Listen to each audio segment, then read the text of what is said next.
Good morning, sir. जो हमारा आज का टॉपिक है, we will discuss today about basic principles to be followed by an employee at workplace. इसका मतलब क्या हुआ?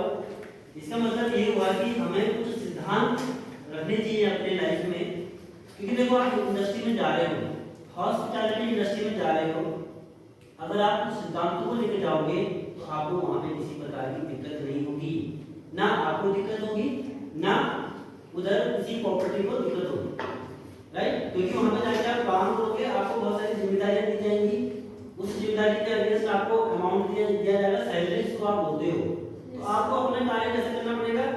इफेक्टिव तरीके से करना पड़ेगा। अगर आप अपने कार्य को इफेक्टिव तरीके से करना चाहते हैं, अगर आप कहीं पे अप्रेज होना चाहते हैं, आप चाहते हैं कि आपकी प्रशंसा हो, तो आपको इन चीजों को थोड़ा ध्यान देना पड़ेगा। इसीलिए मैं फोकस करना चाहता हूँ कुछ पॉइंट्स पे जो आने वाले कल में आपके लिए काफी उपयोगी सिद्ध होंगे, राइट?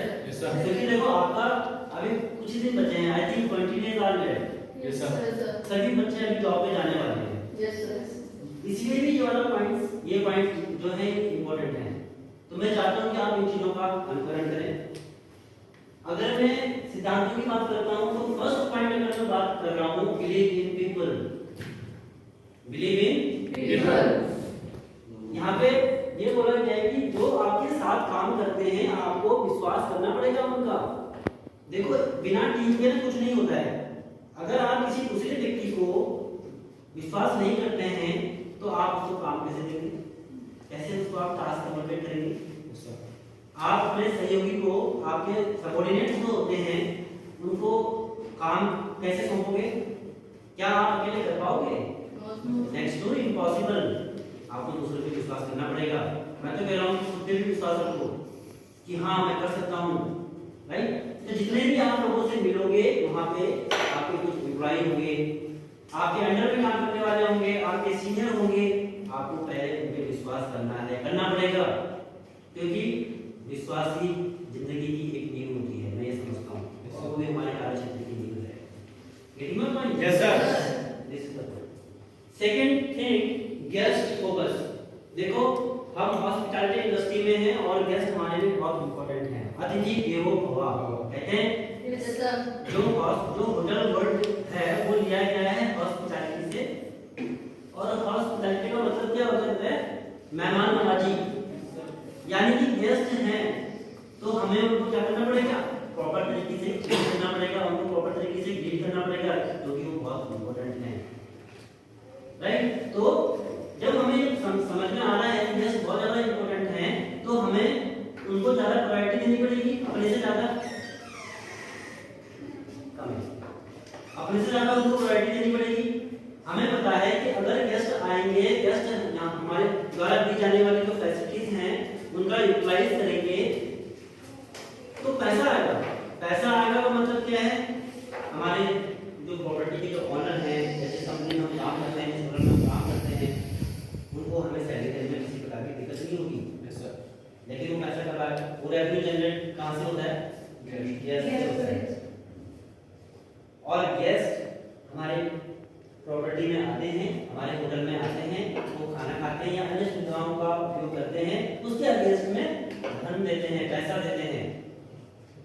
इसलिए उनको सेटिस्फाई करना बहुत जरूरी है। It is very important to reach to their satisfaction.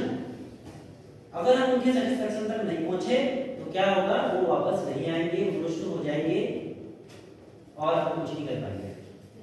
इसलिए हमारी जो प्रायोरिटी होती है वो गेस्ट को फोकस करना है। आप अपने स्टेशन पे खड़े हैं, आपका ध्यान दाएं बाएं नहीं होना चाहिए, आपका ध्यान अपने गेस्ट पे होना चाहिए। आपका गेस्ट आपके रेस्टोरेंट की तरफ आ रहा है तो आपको एक्नॉलेज करना पड़ेगा उसको, yes sir, good morning sir, good afternoon sir, good evening sir. ऐसे नहीं कि गेस्ट आके आपका ध्यान दाएं बाएं है। ऐसा भी नहीं कि आप किसी गेस्ट के साथ बात कर रहे हैं, उसी बीच में कोई दूसरा गेस्ट आ गए और आप उनकी तरफ देख ही नहीं रहे हैं। नहीं, एक्नॉलेज तो उनको भी करना पड़ेगा। तब चाहे आप जिस गेस्ट से आप बात करो उनको थोड़ा होल्ड कराओ, excuse me sir, please wait for the moment. अगर आप किसी दूसरे गेस्ट जो आ रहे हैं उनको आप एक्नॉलेज करोगे, एटलीस्ट गुड मॉर्निंग सर, उनको ये पता लग जाएगा मुझे भी अटेंशन दिया गया है। नहीं तो उनको क्या लगेगा कि ये तो अपने गेस्ट में बिजी होते हैं, मैं तो कुछ हूं ही नहीं यहाँ पे। समझ रहे हो इस तरह का मतलब? इसलिए गेस्ट फोकस बहुत ज्यादा इंपॉर्टेंट है। तीसरी पॉइंट की बात करते हैं, अकाउंटेबिलिटी। अकाउंटेबिलिटी का मतलब होता है जिम्मेदारी, रिस्पॉन्सिबिलिटी। हर कोई स्टूडेंट आज की डेट में यहाँ पे पढ़ रहे हैं, आप जॉब पे जाएंगे, आपको वर्क असाइन होंगे। आप स्टूडेंट अगर एस्टिमेट का कोर्स कर रहे हैं, कोई आपका रूम सर्विस में होगा, कोई कॉफी शॉप में होगा, कोई फैसिलिटी रेस्टोरेंट में होगा, कोई बैंकेट में होगा, सबके टास्क अलग अलग होंगे, सबको अलग अलग जिम्मेदारियां दी गई होगी। तो आपका कर्तव्य बनता है, आपका प्राइमरी कंसर्न जो मुख्य ध्येय होगा, जो जिम्मेदारी आपको मिली है आप उसको क्या करोगे, प्रॉपर तरीके से निभाओगे। जो आपको टाइम दिया गया है कि इस टाइम तक आपको कार्य करना है, आपको उस टाइम तक करना पड़ेगा। आप इग्नोर नहीं करोगे, ठीक है। आपको जो जिम्मेदारी दी गई है, जिस चीज के लिए आप अकाउंटेबल हैं, आपको वो काम करना पड़ेगा। तो अकाउंटेबिलिटी आपके अंदर होनी चाहिए, अच्छी बात भी है। आपकी व्यवहारिक जीवन में भी ये क्वालिटी होनी चाहिए। एक्सीलेंसी की अगर मैं बात कर रहा हूं तो एक्सीलेंसी का मतलब समझते हैं, श्रेष्ठ। यानी कि अगर आपको कोई काम दिया गया है, आपने उस काम को अच्छा कर दिया और वाव फैक्टर, मतलब जब आप किसी चीज को देखते हैं ना, आपके मुंह से क्या निकलता है, वाव। क्यों निकलता है? क्योंकि आपको अच्छा लगता है ना। आपको क्या लगता है कि यार चीज परफेक्ट है, यानी कि वो परफेक्शन आपको अपने कार्य में भी लाना पड़ेगा। यानी कि दूसरा जो सीनियर है, जो आपको सुपरवाइज कर रहे हैं, या कोई दूसरे व्यक्ति या कोई गेस्ट, उसके मुंह से क्या निकले, वाव। काम करो तो एक्सीलेंट होना चाहिए, एक्सीलेंसी होनी चाहिए, उसमें श्रेष्ठता होनी चाहिए। ये नहीं कि आपने ऐसा काम किया कि कोई त्रुटियां निकाल रहा है, नहीं आपने ऐसा क्यों करा, ऐसा नहीं होना चाहिए, तो ऐसा होना चाहिए, ऐसा काम क्यों करना है।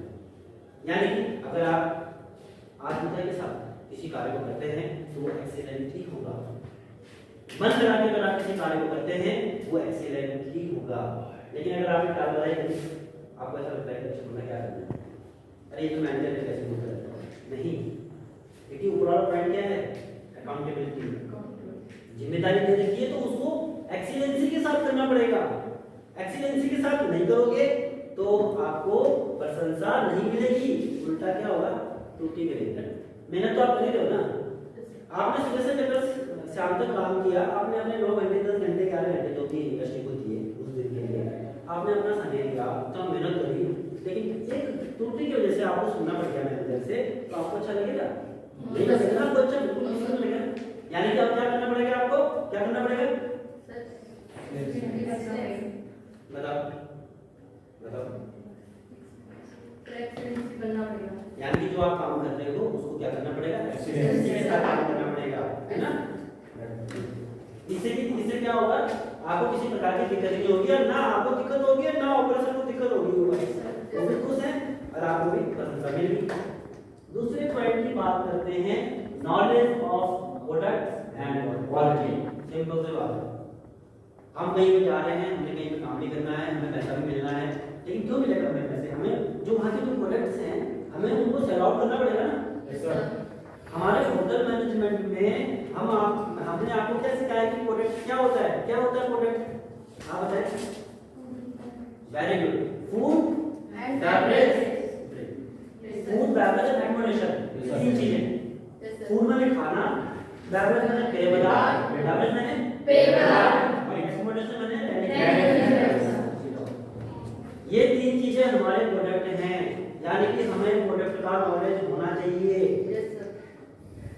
अब अगर मैं फूड एंड बेवरेज की बात कर रहा हूँ तो food and beverage service department में आपका कितना बड़ा मेन्यू है, मेन्यू में कितने सारे आइटम्स हैं, हर एक आइटम्स के बारे में आपको पता होना चाहिए। अगर मैं मिनेस्ट्रोनी सूप की बात कर रहा हूँ तो आपको ये पता होना चाहिए कि मिनेस्ट्रोनी सूप क्या है, ये इंटरनेशनल सूप है, कौन सी कंट्री का है, इसकी गार्निश क्या है, इसके इंग्रेडिएंट्स क्या है। इंग्रेडिएंट्स का मतलब क्या समझा, सामग्री। इंग्रेडिएंट्स का मतलब क्या समझे, सामग्री। उसमें क्या क्या सामग्री पड़ी है। अगर किसी गेस्ट ने पूछ लिया व्हाट इज दिस, आपने बोला sir this is minestrone soup, okay आपने तो याद कर रखा था, आपने बोला this is minestrone soup. But अगर उसने पूछ लिया what is this minestrone soup, what is the taste of minestrone soup, how you will prepare this minestrone soup, तब आपका रिस्पांस क्या होगा। एक सर्वर होने के नाते आपको प्रोडक्ट का नॉलेज होना चाहिए, आपको पता होना चाहिए कि ये मिनेस्ट्रोनी सूप है तो इसमें क्या पड़ा है, इसकी गार्निश क्या है, इसका टेस्ट क्या है, getting my point? Yes, sir. जब आप प्रोडक्ट के बारे में किसी को बता देते हैं तभी वो व्यक्ति प्रोडक्ट को लेगा।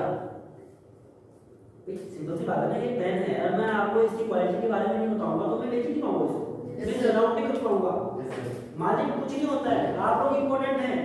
Yes, sir. सर्वर जो होता है वो बैकबोन का होता है इंडस्ट्री का, मालिक को अंदर बैठे हैं, आप हैं, आप सेल आउट कस्टमर की जेब से क्या निकाल लें, कोई गेस्ट की जेब से क्या निकाल लें, पैसा बाहर निकाल लें डिप्लोमेटिक तरीके से।